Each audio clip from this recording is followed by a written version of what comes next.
नमस्कार, मी सतीश विष्णू वडांगे, संचालक लक्ष करिअर पॉइंट सिन्नर. आज आपल्यासाठी एक महत्त्वाचा मी टॉपिक घेऊन आलो, तो म्हणजे दिनदर्शिका. आता आपली बुद्धिमत्ता आणि मॅथ ह्या टॉपिकचे आपण काही महत्त्वाचे लेक्चर घेऊन येत आहेत. ज्या मुलांना क्लास लावणं शक्य नाही आहे अशा मुलांसाठी आपण हे लेक्चर्स वगैरे घेऊन येत आहे. याच्यामध्ये आपण बरेच काही प्रॅक्टिस सेशन वगैरे पण घेणार आहेत, पण याच्यामध्ये सर्वात महत्त्वाचं टॉपिक कसा आहे, कसे एक्झाम्पल्स विचारले जातात ते सर्वात महत्त्वाचं आपण घेणार आहे. तर आपल्या यूट्यूब चॅनलवरती सर्व विद्यार्थ्यांचं हार्दिक स्वागत. जर तुम्ही आपल्या चॅनलला सबस्क्राईब केले नसेल तर सबस्क्राईब करा, लाईक करा आणि इतर मुलांनाही शेअर करा. मग आता बघा, आपण एक महत्त्वाचा टॉपिकवर एक लेक्चर घेणार, ते म्हणजे दिनदर्शिका. आता दिनदर्शिकेवर तसं बघायला गेलं तर 4-5 वेगवेगळे प्रकार आहेत. ज्यातला एक महत्त्वाचा प्रकार आहे जो काही बुक्स मध्ये जास्त नाहीये किंवा काही जास्त क्लासेसमध्ये शिकवला जात नाहीये, मात्र त्याच्यावरती प्रश्न विचारण्याची दाट शक्यता आहे. तर असा एक टॉपिक म्हणजे दिनदर्शिकेचा एक सब टॉपिक आहे, तो म्हणजे काय, का एखादी कोणतीही तारीख आपल्याला दिली जाऊ शकेल. एखादी कोणती तारीख, उदाहरणार्थ काय की सपोज महाराष्ट्र दिन कधी आहे तर 1 मे 1960. तर हा वार किंवा हा दिवस कोणत्या वारी होता, कोणत्या वारी असेल, हा दिवस कोणत्या वारी असेल असं आपल्याला विचारलं जाऊ शकते. आता बघा, याच्यामध्ये अनेक प्रकार आहेत, ते सर्व प्रकार मी घेणार आहे. साधारणतः दिनदर्शिकेचे 3 भाग आपण केलेले, ज्यातला हा पहिला भाग आपण करतोय की ज्याच्यामध्ये काय एखादी कोणती तरी तारीख दिली जाईल आणि त्या तारखेवरून आपल्याला वार विचारला जाईल. आता काही एक्झाम्पल कसे असतात की एखादी तारीख देतात, त्याचा वार देतात आणि नंतर दुसरी तारीख देतात आणि त्याचा वार आपल्याला विचारतात.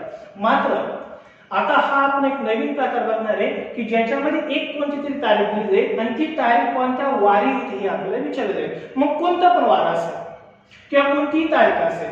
मग आता जर तुम्हाला जर विचारलं, आता छोटे छोटे जर एक्झाम्पल दिले, का सपोज एखादं एक्झाम्पल दिलं की 26 जानेवारी 1996 ला मंगळवार होता, तर 15 ऑगस्ट 2005 ला कोणता वार असेल, असे जर क्वेश्चन विचारले तर आपण तुलनात्मक इझिली सॉल्व्ह करू शकतो. मात्र या ठिकाणी आपल्याला अशी तुलना न देता डायरेक्ट डेट विचारली का 1 मे 1960 हा दिवस कोणत्या वारी होता, मग कोणत्या वारी होता असं जर विचारलं असेल तर आपल्याला 3 महत्त्वाचे कोड लक्षात ठेवावे लागेल. ते कोड काय बघा, मंथचे कोड म्हणजेच महिन्याचे कोड आहे आणि काय कोड आपल्याला काय काय दिले. जानेवारीला 0 कोड आहे, फेब्रुवारीला 3 आहे, मार्चला 3 आहे, एप्रिलला 6 आहे, मेला 1 आहे, त्यानंतर जूनला 4 आहे, जुलैला 6 आहे, ऑगस्टला 2 आहे, सप्टेंबरला 5 आहे, ऑक्टोबरला 0 आहे, नोव्हेंबरला 3 आहे आणि डिसेंबरला 5 आहे. म्हणजे काय लक्षात ठेवायचं थोडक्यात आपल्याला, 0336 14625 035 हा कोड आपल्याला लक्षात ठेवायचा. हा महिन्याचा कोड आहे, हा कोड आपल्याला इथे लक्षात ठेवायचा.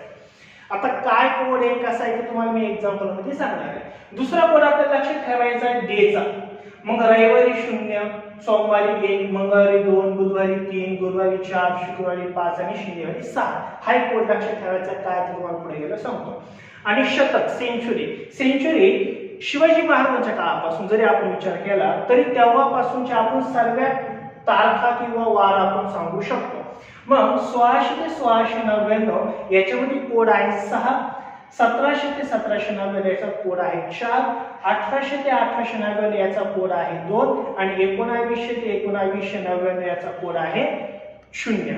मात्र हे पुन्हा रिपिटेशन होईल. काय रिपिटेशन होईल याच्यामध्ये, पुन्हा जर आपल्याला विचारलं 2000 ते 2099 याचा कोड असणार आहे 6, पुन्हा त्याचा पुढचा कोड असणार आहे काय 4, त्याच्यानंतर कोड असणार आहे 2. अशा प्रकारे कोड वाढत जाईल आणि इकडे शतक सुद्धा वाढत जाते, म्हणजे रिपिटेशन होणार आहे. त्यामुळे एवढं आपल्याला लक्षात ठेवायचं आहे.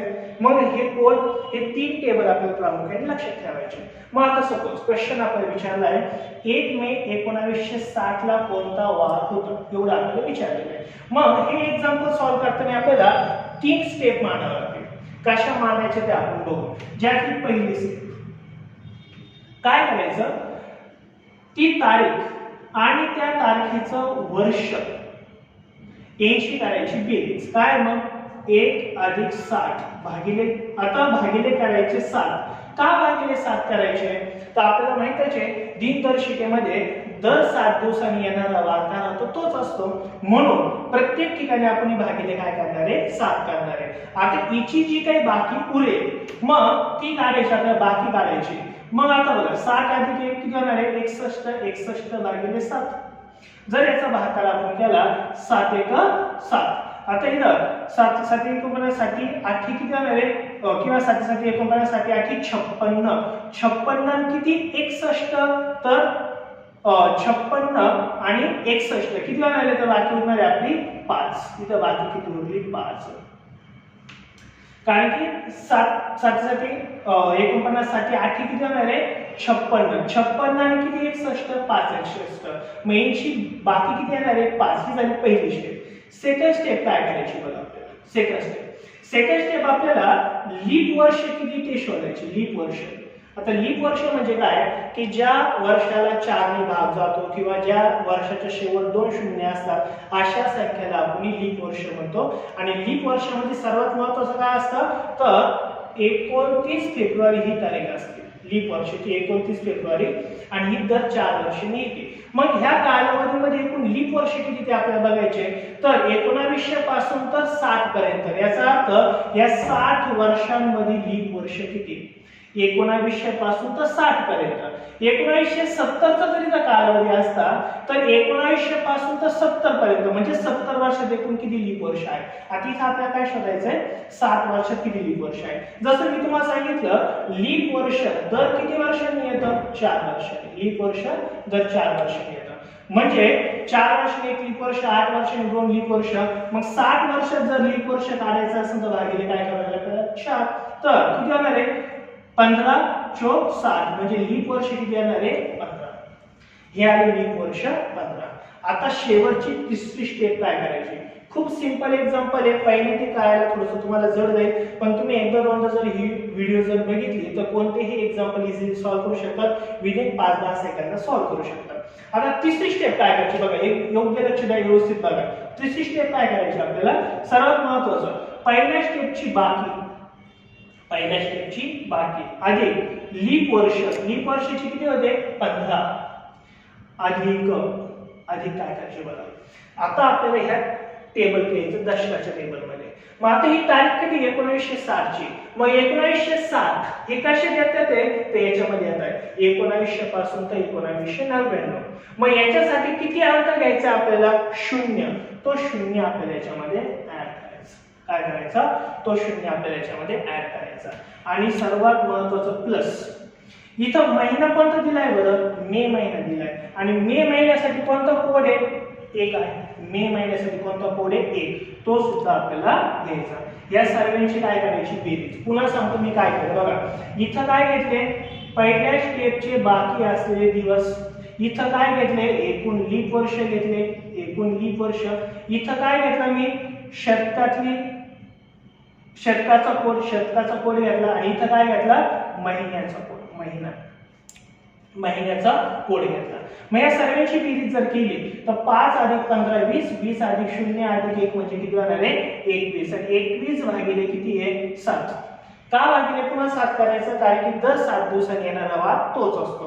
मग 21 भागिले 7 बाकी काय उरते ती बघा 7 1 7 7 3 21. बाकी काय उरली का नाही बाकी काय उरली 0.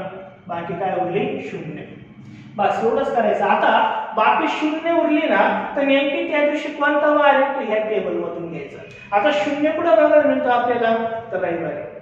याचा अर्थ काय झाला 1 मे 1960 या दिवशी कोणता वार असेल रविवार. कोणता वार असेल रविवार. पुन्हा एकदा मी एक्सप्लेन करतो बघा. काय आपला प्रश्न काय विचारलाय 1 मे 1960 ह्या दिवशी कोणता वार होता असं आपल्याला विचारलेलं आहे. मग याच्यात तो वार करायचा असेल तर 3 स्टेप करायच्या. पहिली स्टेप काय करायची तो दिवस आणि ते वर्ष ह्या दोघांची करायची बेरीज. 60 अधिक 1 काय झाले 61. आता इथे फक्त आपल्याला बाकी असलेले दिवसच घ्यायचे म्हणून भागिले काय केले आपण 7. मग 61 ला भागिले 7 केलं तर 7 8 56 56 किती 61 5 61 म्हणजे बाकी किती उरली 5. दुसरी स्टेप काय करायची, आपल्याला लीप वर्ष काढायचे. काय करायचे, लीप वर्ष. लीप वर्ष कसे काढायचे, जेवढे शेवटचं साल आहे ना त्याला भागिले 4 करायचे. का भागिले 4 करायचे, कारण की लीप वर्ष दर 4 वर्षांनी येत आहे. मग 60 भागिले 4 म्हणजे किती होणार आहे, 15. एकूण किती लीप वर्ष आहे, तर 15 लीप वर्ष आहे. आणि तिसरी स्टेप काय करायची बघा, पहिल्या स्टेपची बाकी अधिक लीप वर्ष अधिक शतक कोणतं आहे, 1960. 1960 या टॅबलेट कुठे येत आहे, तर इथे येते. याचा कोड काय, 0. तो 0 मी घेतला. जर याच्यात आला असतं तर मी 2 घेतला असता, याच्यात आला असतं तर मी 4 घेतला असता, याच्यात आला असतं तर मी 6 घेतला असता. पण इथं हे 1960 आहे म्हणून ह्या कोड मध्ये येणार तर 0 घ्यायचा आहे. आणि प्लस महिना कोणता आहे, मंथ, महिना घ्यायचा. मंथ कोणता आहे, मे साठी कोणता कोड आहे, 1. तो तुम्ही 1 घेतला. या सर्वांची बेरीज केली तर काय होणार आहे, 21. 21 भागिले 7. तर बाकी काय उरते ती बघायची. बाकी जर 0 उरली तर उत्तर येईल रविवार, बाकी 1 उरली तर उत्तर येईल सोमवार, बाकी जर 2 उरली तर उत्तर येईल मंगळवार, बाकी जर 6 उरली तर उत्तर येईल शनिवार. याच्यापेक्षा बाकी जास्त उरू शकत नाहीये. मग इथं बाकी किती उरली आपली, कारण की 7 ने पूर्ण भाग गेला, बाकी उरली 0. 0 म्हणजे आपलं उत्तर काय आहे, रविवार. म्हणजे 1 मे 1960 ला कोणता वार असणार आहे, रविवार असेल. हे झालं पहिले एक्झाम्पल. तुम्ही एकदा झूम करून किंवा एकदा पॉज करून तुम्ही व्यवस्थित सॉल्व्ह करा कशा प्रकारे मांडणी वगैरे केली. मी अजून एक एक्झाम्पल घेतो. बघा, सपोज प्रश्न आपल्याला असा विचारला, काय विचारला की आपण म्हणतो ना बऱ्याच वेळेस महात्मा गांधीजी भारतामध्ये कधी आले, तर 9 जानेवारी 1915 ला. मग हा वार कोणता ते विचारलंय. 1 जानेवारी 1915 ला कोणता वार आहे असं आपल्याला विचारलंय. 9 जानेवारी 1915 ला कोणता वार आहे हे आपल्याला विचारलंय. मग आता 9 जानेवारी 1915 ला महात्मा गांधीजी आले. मग आता ती डेट काढायची. सेम आपल्याला सारा फॉर्मॅट वापरायचा आहे. काय वापरायचं, पहिली स्टेप काय घ्यायची आपल्याला, ही संख्या 9 अधिक वर्ष कोणतं आहे, 15. यांची करायची बेरीज आणि नंतर भागिले काय करायचे याला 7, कारण की दर 7 दिवसांनी येणारा 7 करायचे. 15 अधिक 9 किती होणार आहे, 24. 24 भागिले 7, 7 त्रिक 21. 21 आणि किती 24, 3 24 म्हणजे आपली बाकी किती आली, 3. बाकी किती आली आपली, 3. सेकंड स्टेप तुम्हाला मी काय सांगितलं, सेकंड स्टेप काय सांगितलं तुम्हाला की लीप वर्ष काढायचे. काय करायचे, लीप वर्ष. मग लीप वर्ष कसे काढायचे, किती आहे, 15. 15 भागिले काय 4, दर 4 वर्षांनी लीप वर्ष येतं. मग आता 15 भागिले 4 म्हणजे 4 एक 4, 4 त्रिक किती होणार आहे, 12. आता तुम्ही म्हटले 12 छेद तसाच ठेवला, 4 त्रिक 12 म्हणजे बाकी किती उरणार आहे, 3. परंतु लीप वर्ष मग किती येणार आहे, 3. इकडचा काय आपल्याला कालावधी घ्यायचा नाही. लीप वर्ष फक्त किती आले, 3. 15 वर्षात लीप वर्ष फक्त 3च असणार आहे, कारण की दर 4 वर्षांनी 1. तर 4 त्रिक किती आहे, 12. आता 4 चौक 16 जर झाले तुम्ही याच्या पुढे जाणार आहे म्हणून आधीच थांबून घ्यायचं. काय 4 त्रिक 12 म्हणजे लीप वर्ष येणार आहे 3. आणि दुसरं महत्त्वाचं तिसरी स्टेप काय राहणार आहे आपल्याला, तर उरलेली बाकी, पहिल्या स्टेपची उरलेली बाकी अधिक लीप वर्ष किती आहे, 3. आणि काय घ्यायचं आपल्याला, मंथ कोणता आहे बरं, हा जानेवारीचा कोणता कोड घ्यावा लागेल आपल्याला, 0 आणि प्लस सेंचुरी कधी येते, 1900 ची. मग 1915 ही कशात आहे, 1900 ते 1999 मध्ये. त्याचा कोड पण काय लागेल, 0 भागिले किती होणार आहे, 7. मग इज इक्वल टू 3 अधिक 3 किती होणार आहे, 6. 6 अधिक 0 अधिक 0 म्हणजे किती होणार आहे, 6. 6 छेद 7 म्हणजे बाकी तुमची डायरेक्ट 6 उरले. काय उरले बाकी 6. मग 6 हा कोड कोणाचा आहे, शनिवारचा आहे. म्हणजे महात्मा गांधीजी भारतात कधी आले असेल, शनिवारी. महात्मा गांधीजी भारतात कधी आले, शनिवारी आले. तर अशा प्रकारे आपण स्टॉप करतो. तर अशा प्रकारे सॉल्व्ह